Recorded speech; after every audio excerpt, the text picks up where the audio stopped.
All right, it's the next day. It is cold in the garage. Snowed last night, but thankful I got somewhere to work on this. I think today we're going to start with some Clayton skid plates. I've already got the gas tank installed. We did that when it was probably part 3. Didn't make it in that video, so I'll just kind of throw a couple clips of it in here. Unfortunately, the audio was terrible with the fan going. Live and learn on that one. But yeah, skid plates are going to be the first thing we start with today.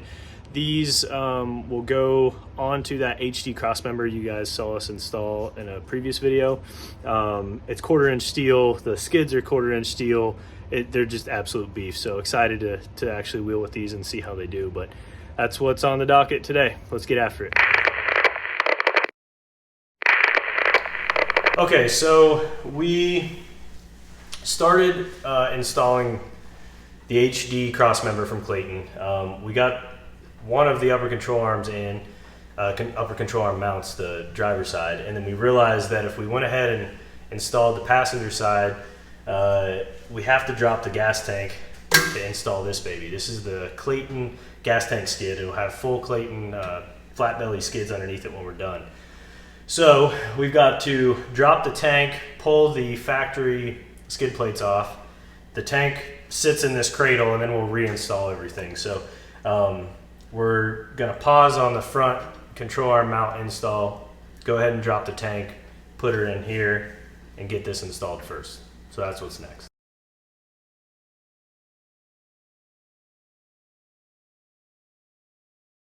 Okay, so we removed the 2 fuel connections up there. We removed the electrical connection. We took off the old skid plate that was on top of the factory skid plate. We're going to loosen the hose clamps there on the filler neck and go ahead and drop the tank a couple inches just to get some slack to hopefully get the filler neck off. And there's 2 connections up front we still have to deal with, and we're hoping to get some more room to work once we drop the tank a little bit. So we'll drop the tank now. You start relieving the jack and I'll catch it. Okay, ready? Okay. Yeah, sure. Doing great, sweetie. Are you sure you got all the bolts off? You didn't do this bolt. I knew you didn't get them all out. Looking right at it going, well, no wonder the back was balanced. Oh, Jesus Christ. Yeah, she's free now. Quickly rather than slowly. Yes. Please, it's very heavy and what? Down! You got it balanced? Not really. Any pieces still hung up? Don't know. Can't see from this side. Yeah, your filler neck. The whole tank, oh yeah, the whole tank wants to go backwards. Probably because of the filler neck. Back up? Sure. I'm holding the front here. There, it's stuck on something. All right, there. That's probably good. Filler neck. Filler neck. That'll help. You don't need to take it all the way off.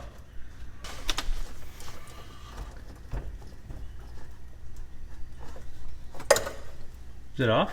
Yeah. Oh, look at you. Oh, we can't drop it all the way yet because we got to cut those zip ties for the air locker and take that last. It looks like another evap hose up there, right? You probably don't need that one. You know. Is that hose it was This clipped to? hose? Yeah, that has to come off. Wow. So that's what's holding the tank up. I should probably come help you. Yeah, let me give you some support.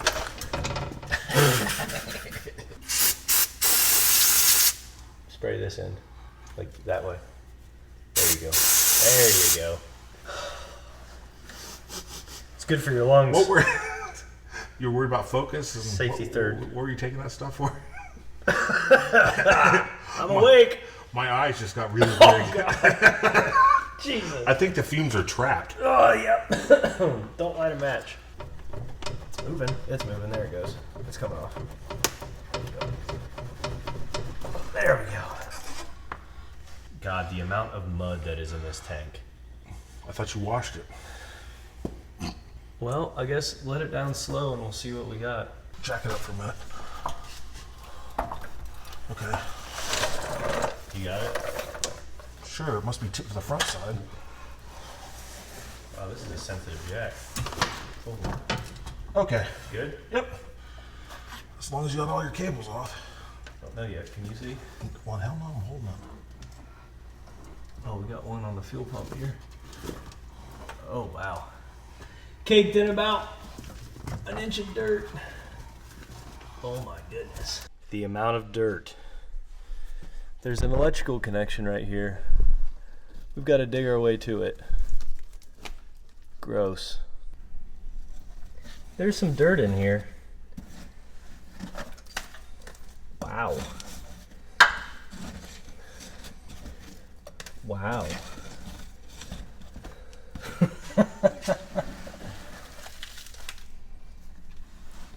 Oh my gosh. I can think of 2 rides that this would have happened from. One, Well, this is- being the trail ride you led. Yeah, that one would have done it. The one where Annie decided to wear a white shirt on a trail with mud and That they was got the- mad at me. That's the one.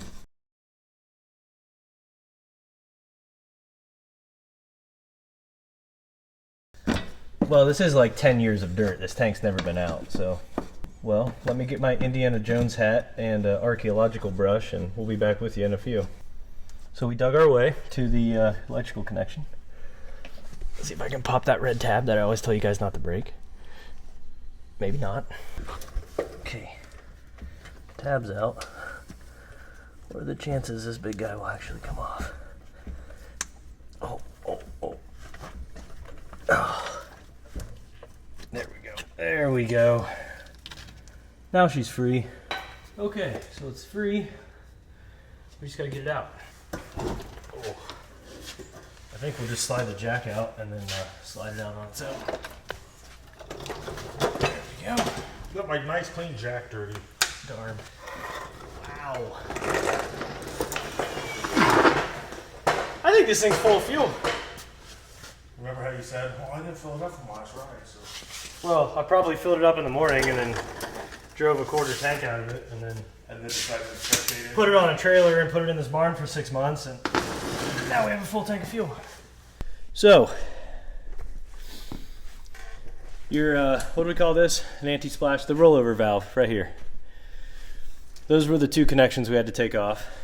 And then in the electrical connection for the fuel pump, which was buried. And then these 2 connections up under the transmission cross member. And if we would have welded in the upper control arm mounts and mounted that HD cross member, these would have been really difficult to get to. So I'm glad we stopped and pulled this out when we did. But so now we've got to separate the tank from the factory metal cradle. Then we'll pick it up and we'll put it in the new skid plate. So we'll do some cleaning here and be back with you. All right, we went ahead and removed the gas tank from the factory skid plate. That's what 10 years of mud looks like, and that's after we've cleaned a little bit off. So that was pretty wild. We sprayed this off already with the air compressor, and we're gonna power wash it now to try and get it as clean as we possibly can before we reinstall. I think I can pee this hard. Looks like a garden hose. We ran through sprinklers stronger than this as kids. The little tractor ones that move. Yeah. At least it's not blowing our little condoms off. Much better. It almost looks new. We just cut off fingers of gloves and zip tied them on there, and that seemed to protect everything from the water. So that was Corey's idea. Genius idea. He told me I had to give him credit on camera, so here's your credit, Corey. All right, we'll go slap this back in. Well, it's in there, but it's not perfectly in there. I think the tank's a little smashed from being smashed. So we're gonna finagle this together. There. Let's dip it that way and then see if it'll go in. Oh, sure. I knew it was a snug fit, as advertised. Let's be honest, snug because it curves. Well, we just gotta manipulate the tank a little bit. It's a plastic tank, like it'll move. Yep, there you go. There. Tight like a tiger. That is a snug fit.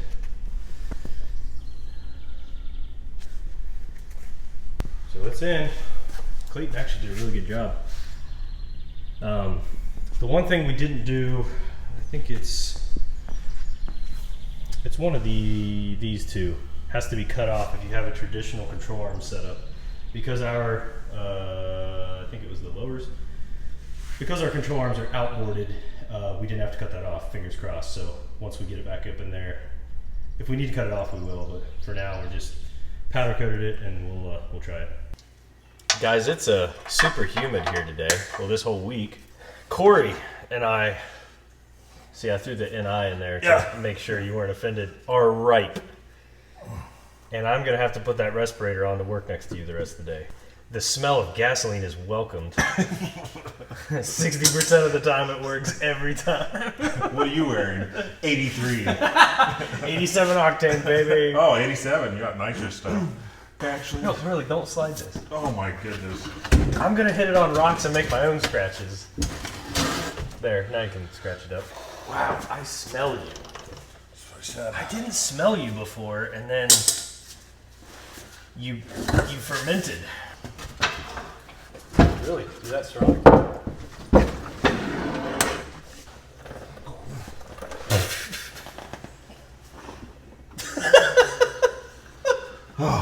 That was a graceful maneuver. I'm here.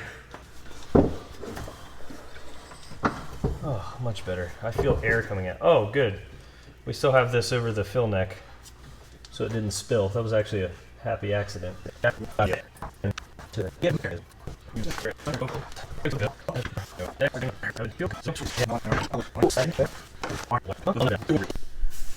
Wait, we probably need to put the fuel. We need to put the fuel cap on, or the fuel filler on before we go too crazy here.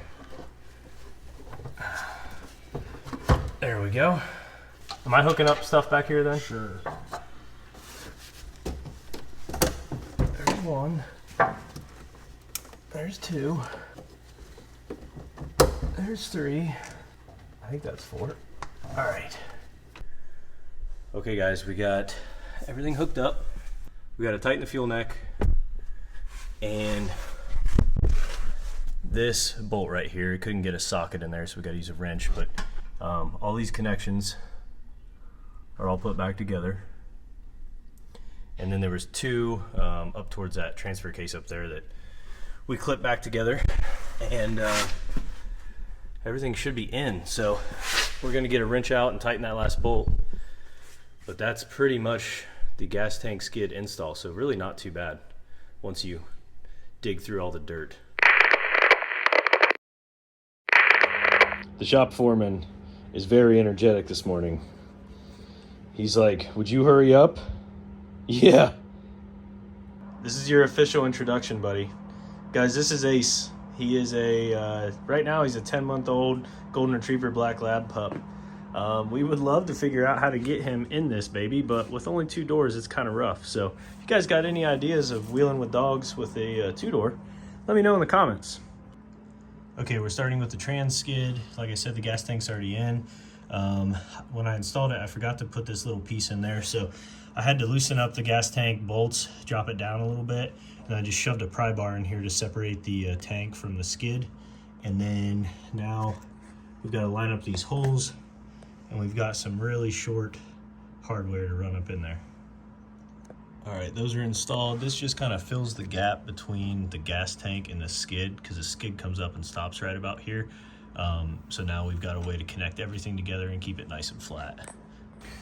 Okay, I got one started. I still think we're gonna have issues in the back because it's just hitting the gas tank skid, so I don't know if I can pry it or how exactly I'm gonna solve that problem, but we'll see how far we can get before it becomes a big problem.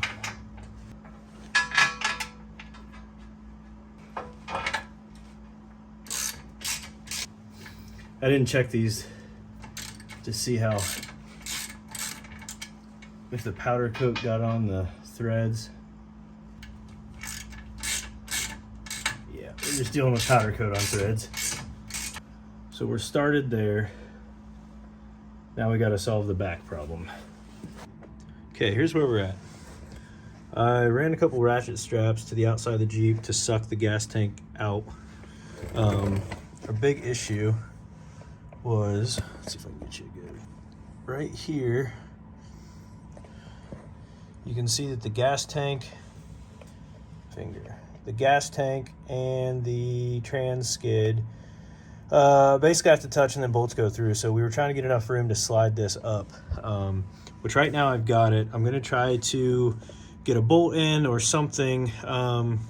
Actually, no. I've got to tighten down the gas tank now and see if it stays where it is, because I've got to be able to get these out from this hole so that I can slide this up and then put a bolt in it. So we'll see if I can secure the gas tank over in its new position, hopefully enough to get the trans skid in.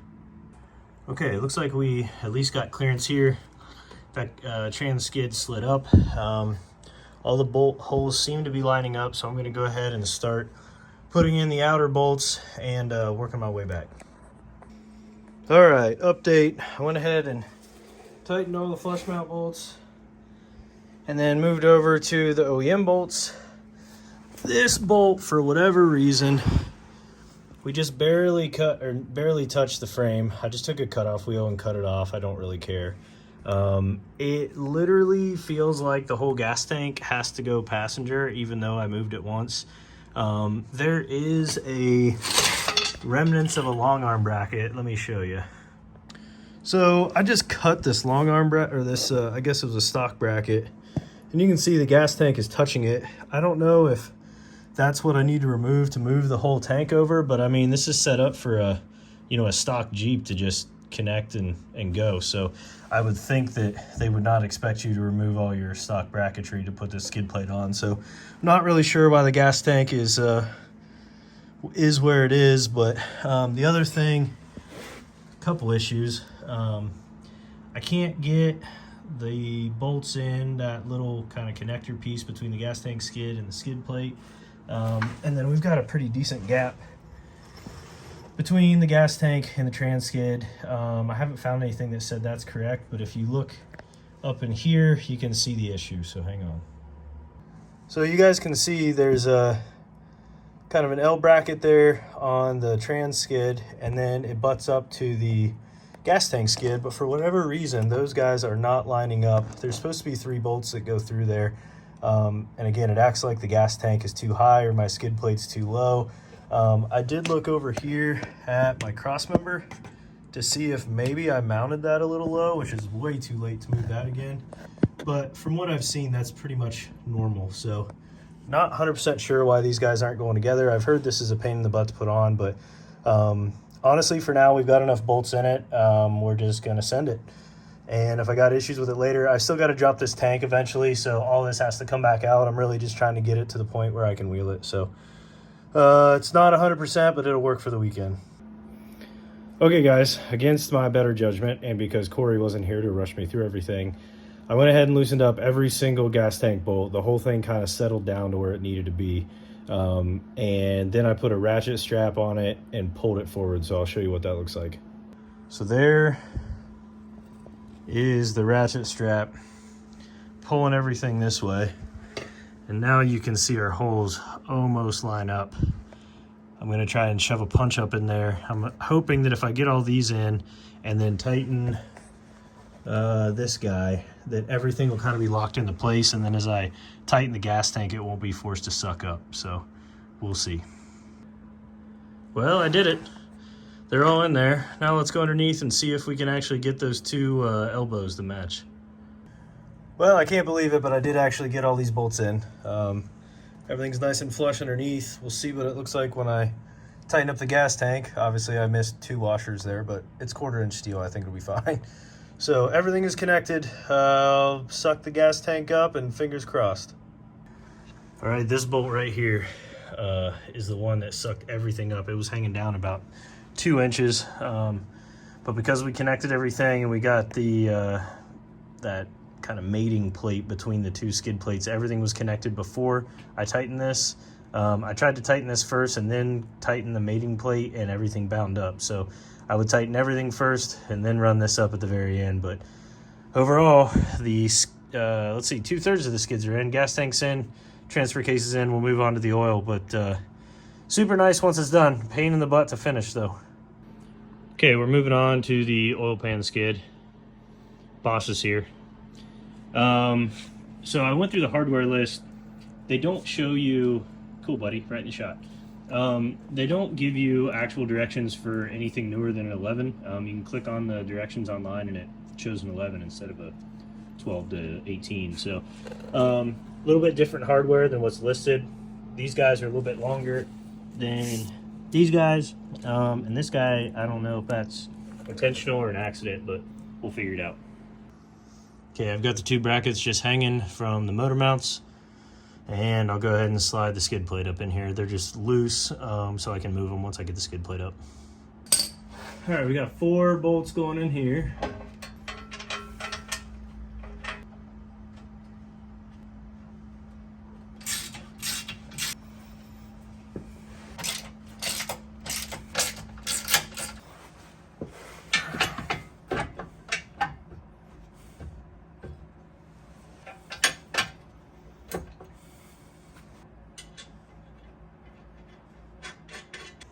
All right, there it is, all hooked up. Nice flat belly. I've got one OEM bolt over here that I'm missing for the trans skid, but I'll go get that and run it in, but otherwise it's good to go. I'll show you something on the other side that I couldn't do per the directions, but I think they're incorrect. So the directions give you this to slide into this hole and live here so you can run a bolt through, but mine actually already had a tapped hole in the frame, so they give us another bolt. They give us this guy to run into this, but really it's this back bolt that I need. So I think I'm just going to drill a hole and tap it and call it good. So that's one last thing to do, but for now it's on. I get an OEM bolt here, I can wheel it without a bolt, I'm not that worried about it, but nice and flat. Hardware is all recessed, which is great. I had the Ace skids on here before and they hit every single thing you could possibly imagine. So you can tell we kind of tested it out a little bit earlier, and it was before when I just had the gas skid and none of the others, and it's held up fine. So excited to finally use these. All right, guys, that's it on a Clayton skid plate install. Super happy with it. We'll see how it does here in a week or two when we go wheel down to Windrock, so stay tuned. Thanks for watching. Don't forget to check out our Instagram and Facebook. Comment any questions you guys have. We're normally pretty responsive on those. We'll see you next time.